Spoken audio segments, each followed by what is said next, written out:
It's summer break, and we are here for it. Oh, yes, we are, y'all. We are starting our summer break series. Woo-woo. In the month of July, we're going to be talking all about relationships. And then in the month of August, we're going to be talking all about fitness. And we're going to do it in short 15-minute episodes so that you can enjoy your summer. And get that R&R in. Let's do this. Welcome to the Fools in Love podcast.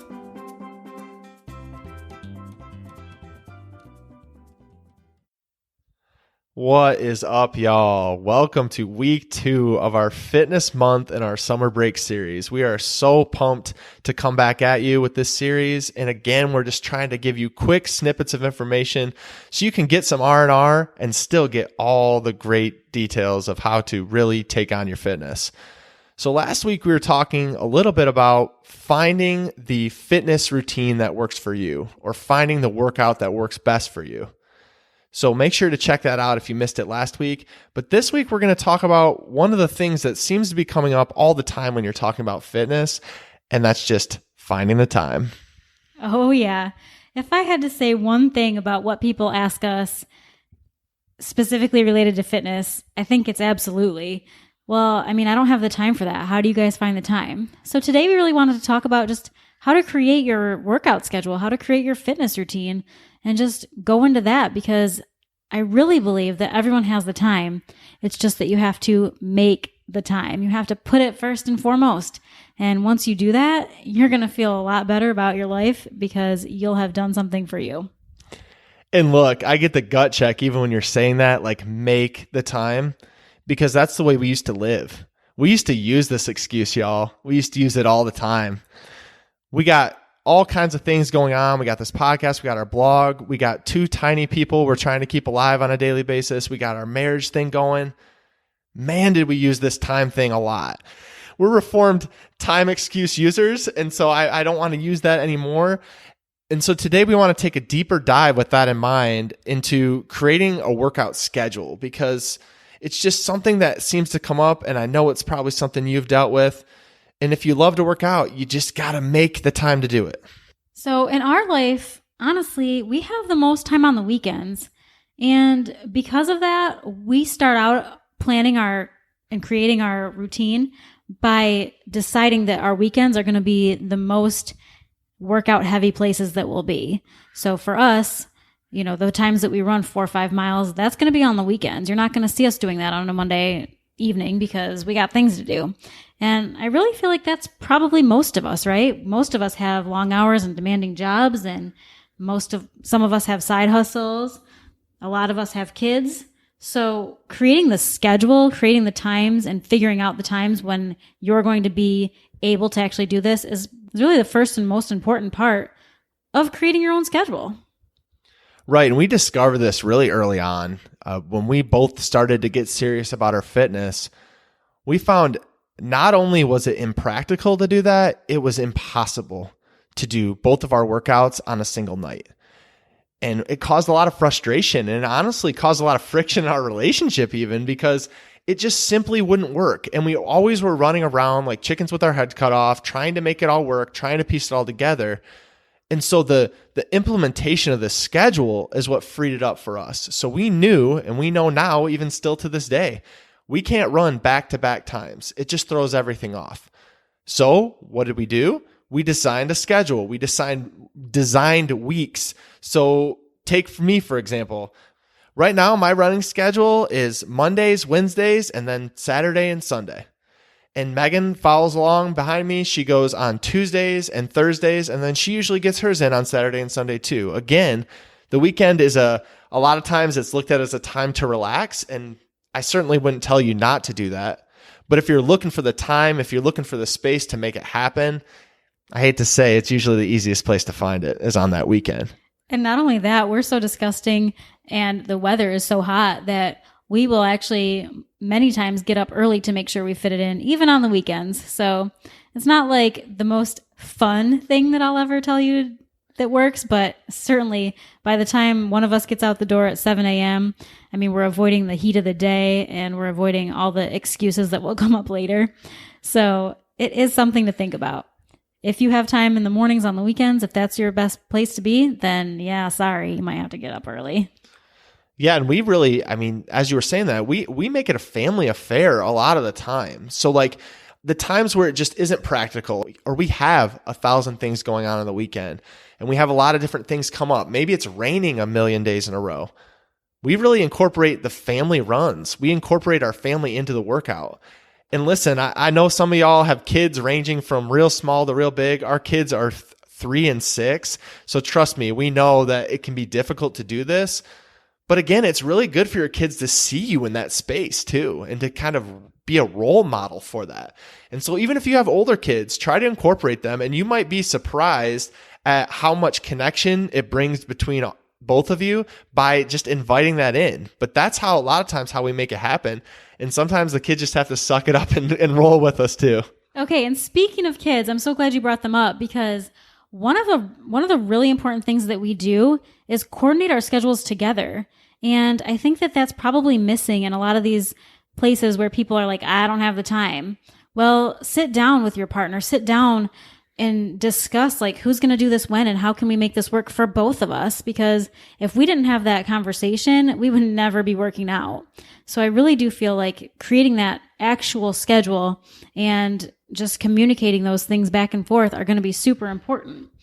Like, you know, back before all this COVID stuff and you were playing basketball up at our daughter's school, we had to talk about that and make sure that was a thing so that I wasn't trying to do something else during that time so that you could have that time. Those kind of things really matter when you have kids and when time is limited. Hey guys, we have exciting news to share.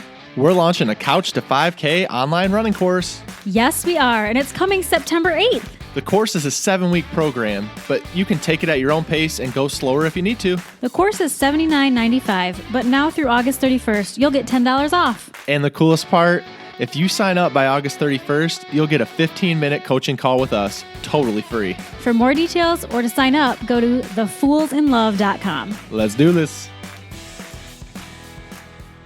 Right, and the fact that you need to make the schedule is one thing, but the other thing is you need to write it down and you need to stick to it. Because so often in our relationship, when we first started out doing this, there was a lot of resentment because we were like, well, you're getting your workout in, but then I don't feel like I can. Or maybe you just didn't feel like you could because it wasn't communicated. It wasn't written down and it wasn't like made a point that you could do that. Then you felt that mommy guilt. And I felt like guilt for leaving you in those cases. And so when you put it down on a schedule, it's really hard to not commit to that. It's like, and it sounds silly, but you should try it, y'all, because like when I put it down and I see like, hey, it's my night to run, and wait, tomorrow night's Meg's night, and wait, it might rain. If I don't do it now, like I'm not going to do it. And it's almost like holding myself accountable just by having that schedule, and then just making everyone in the family aware, hey, we do this. This is our routine. This is our pattern. So y'all can balk at it all you want, but tonight's daddy's night, tomorrow's mommy's night, or if you don't have kids, tonight is define my night. Remember, we agreed on this. Tomorrow night's your night. And so like you just making that schedule and writing it down is so important. And what an important piece. And the other thing I like about writing it down is that not only does it really trick you into thinking that you need to do it because it's part of your own schedule and helps keep you accountable, but if you write it on the calendar, like how silly are you going to feel when somebody else is looking at that like, hey, it's your day to run or it's your day to go to CrossFit and you're not there, like you're going to feel a little something about that. So it's actually a great other person built-in accountability too. Right. And it makes us accountable to ourselves too. I mean, like if you know it's my night to run and then I don't do it, like it makes me feel some type of way, even if you're not judging me, because I know most of the time you're not. And we always talk about giving each other grace, and we do that. But for us, I mean, just holding that accountable, finding that accountability time. And again, it's so easy to use time. It's so easy to say it's not going to work. So when those things come up, you got to just do what you can. And again, like we're being real firm on having a schedule and sticking to that schedule, but understand that maybe right now you can't do a 30-minute workout every single day of the week. And that's okay. Find a few days that will actually work. Because what you don't want to do is build it up in your mind that you have to do 7 days a week, 5 days a week, 4 days a week. And maybe in your schedule right now, you haven't worked it out. You can only do 1 or 2. Ultimately, you want to do something that's going to stick. You want to do something that you can stick with and that's not going to wear you out. So never feel like you can't do it and work with the time you have. Right. And I mean, I know that conventional wisdom will tell you, yes, you must move your body 30 minutes a day, or you must do this for this amount of time. And while I think that's really great for the people that can do that, I also think it can really discourage people who don't have that ability to do that. So what we're saying is, yeah, if you can work out 30 minutes a day, cool. If you can't, that's fine. You won't find me working out for 30 straight minutes every single day of the week. We just told you what we did, right? But what you can find is other ways to incorporate fitness and movement into your day when maybe that's not going to work for you. So if you have 20 minutes of exercise, do that 20 minutes of exercise, but then go play and run around the yard with your kids for a little bit of time. Go like dance in your kitchen for some time. I mean, it doesn't have to be this regimented workout. It doesn't have to be you going to the gym for it to count, you guys. It can be moving in any way that you move. That is such an important point, because I got so stuck on that where I was like, well, if it's not like a defined workout, then I just can't count it. And it's like, there's so many things in your day-to-day life where you can just be active. Man, you could just be going outside trying to realign your chi and taking a quick walk. If you're getting out and doing something, like that counts, y'all. And especially if you're first getting started, sometimes that's all the encouragement you need. You're going to feel that energy, you're going to feel a little bit better, and that's what you're going for. You got to just be willing to be gracious with yourself and understand that, yeah, maybe you're not like going out and putting on your workout gear, but if you're running around in the front yard with your kids, if you're doing any of that, that counts. If you're mowing your lawn, I'd be like, heck yeah, I'm doing what I should be doing. Like, it does not matter. As long as you're getting your heart rate up, as long as you're feeling good about what you're doing, I think that's really what counts. Not the fact that you know that you drove to the gym and went on a treadmill for 30 minutes a day. That's not what matters. Right. And what's so important too is we've talked about now making that schedule. We've talked about writing down that schedule. But that schedule has got to get pretty firm, as well as what the time is going to be. So you can't just say, hey, on Mondays, it's my day to run, because that's what we could say. On Mondays, it's my day to run. No, on Mondays, right after work, which about 5:30 to 6:30 in that window, that's my time to actually do it. If you don't put down a time, it's going to be really difficult to stick to it. And we have a way with fitness of prioritizing everything else in our lives, and then fitness kind of just falls off. Well, this came up, that came up, and I'm not saying that doesn't come up sometimes. But don't let fitness fall out the deep end. And the way you make that happen is you define the time when it actually is going to be, and then you stick to that time in your schedule and you hold firm to it. Right. I mean, honestly, I would definitely prefer that I could get my runs done in the morning. For me, it would work out so much better if I could just get my fitness on when I got up. But that's not realistic for us right now. We've got too much going on. I'm out of the shower at 4:30 in the morning. So how am I going to possibly go on a run at like 3 a.m.? That's just not safe. So I think some of it is just figuring out that, right now might not be forever, but you got to work with what you can do. So yes, we're running in the heat of the day right now, and it stinks because it's like 90 something degree in full sun at 5 o'clock at night. But that's what we're going to do for now. And then on the weekends, when we do have the ability to get out there earlier, we certainly take advantage, because, oh my goodness, it's way easier to run when the sun is not blazing down on you than it is when it is. I appreciate you saying that too, because for most people, they can listen to us and be like, well, that works out great for you. That works out great for you. And I don't know that would work for me. Well, everyone's going to be different. These are just things to try, and understand that it's going to be trial and error. We didn't just come to this overnight. We actually went through a lot of frustrating times of just being like, I don't know what to do, throwing our hands up in the air and not knowing what we need to do or when.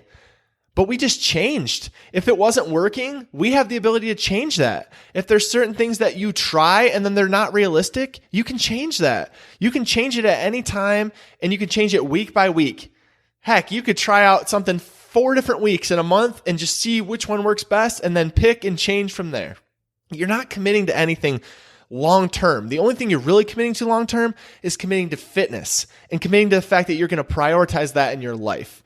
So you're not having to commit to the day or the time or anything for the long term, but don't let the excuses of all of the fact that, well, you don't know when and it didn't work this time or that time, deter you from understanding that, hey, if this is a valuable thing in your life, then you need to find a way to do it. So we hope y'all will take some of these tips with you. We hope y'all will try to find the best time for workouts. And as always, if you need us, we're here. We'd love to connect with you. We'd love to talk with you. And if you missed our episode last week, make sure to go back and check it out. And it's really all about finding that right workout for you. We know that's so important. And until next week, take care, y'all. Well, guys, that's it for today. But if you liked this podcast, please leave us a review on Apple Podcasts so we can share our message with more people. We'd love to connect with y'all, so be sure to shoot us a DM over on Instagram. We're at Fools in Love Podcast. Talk soon.